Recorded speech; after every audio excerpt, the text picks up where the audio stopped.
सलोनी kitchen में खाना बना रही थी, लेकिन चूल्हे में खाना बनने के कारण पूरे रसोई घर में धुआं ही धुआं हो रहा था, जिससे सलोनी को बहुत दिक्कतें हो रही थी। उसी समय एक आवाज आती है। सलोनी, खाना बन गया क्या? मुझे खेत जाने में देर हो रही है, जल्दी लाओ खाना। पति की ऐसी आवाज सुनकर के सलोनी कहती है, फूटे कर्म मेरे, एक तो ये आज आग नहीं जल रही है और इनको भी अभी ही खाना चाहिए। पूरे घर में धुआं ही धुआं हो रहा। इतनी ही जल्दी रहती है खाना की तो एक गैस चूल्हा ले आओ। कब से कह रहे हो गैस चूल्हा लाने के लिए, ना तो तुम ला सकते हो और ना मैं खाना बना पाती हूँ टाइम पे। लेकिन सलोनी, तुम्हें तो पता है ना कि अभी मेरी कमाई ठीक से नहीं चल रही है। कुछ दिन रुक लो, फिर तो मैं ला ही दूंगा तुम्हारे लिए चूल्हा।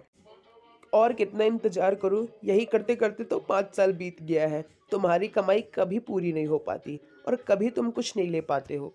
अरे क्या हुआ? दोनों पति पत्नी के बीच में किस बात को लेकर के लड़ाई हो रही है? माँ, अब आप ही समझाओ सलोनी को। मेरे समझाने से रही।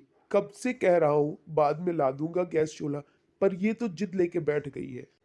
हाँ बहू, विवेक सही कह रहा है। कुछ दिन की तो बात है, फिर तुम ले लेना गैस चूल्हा। सास इतना कह ही रही थी कि तभी तमाते हुए वहां सलोनी आ जाती है। नहीं, मुझे आज ही गैस सिलेंडर चाहिए बस। अब मैं चूल्हे में खाना नहीं बना सकती हूँ। मेरी आंखें दर्द करती हैं अब। जब से भारत सरकार ने योजना निकाली है गैस चूल्हे वाली, तब से सबके घर में गैस चूल्हा है, बस एक हमारे घर में नहीं है।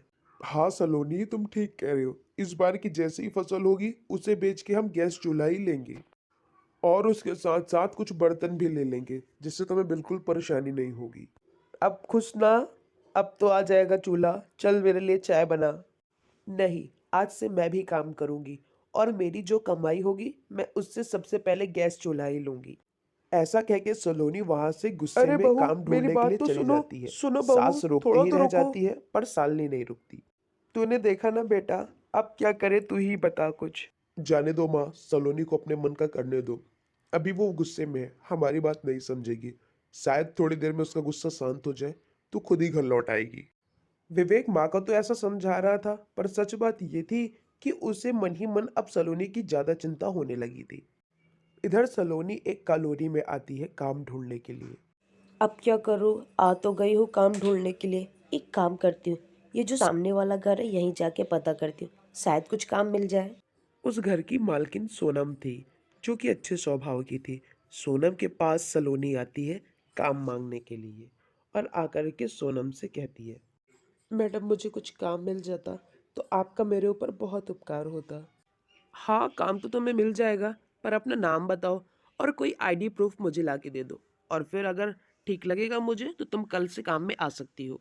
ठीक है मैडम, मैं अपनी आईडी प्रूफ कल आते हुए लेते आऊँगी और मैं कल से काम में भी आ जाऊँगी। इतना कह के सलोनी वहाँ से अपने घर चली जाती है। दूसरे दिन सलोनी काम में आती है और आईडी प्रूफ भी ला करके अपनी मालकिन को दे देती है। सलोनी मन लगा के काम किया करती थी। ऐसे ही करते करते 1 महीना बीत गया। 1 महीना बीतने के बाद सोनम ने सलोनी को उसका पेमेंट दिया। सलोनी, तुमने बहुत अच्छा काम किया। मैं तुम्हारे काम से बहुत खुश हूँ। अब से तुम्हारी यही नौकरी पक्की समझो। और मेरी एक दोस्त है, उसे भी एक अच्छी ही मेट चाहिए थी। अब तुम उसके यहाँ भी जा सकती हो आराम से काम करने के लिए। सलोनी इसके बाद खुश होकर अपने घर चले जाती है।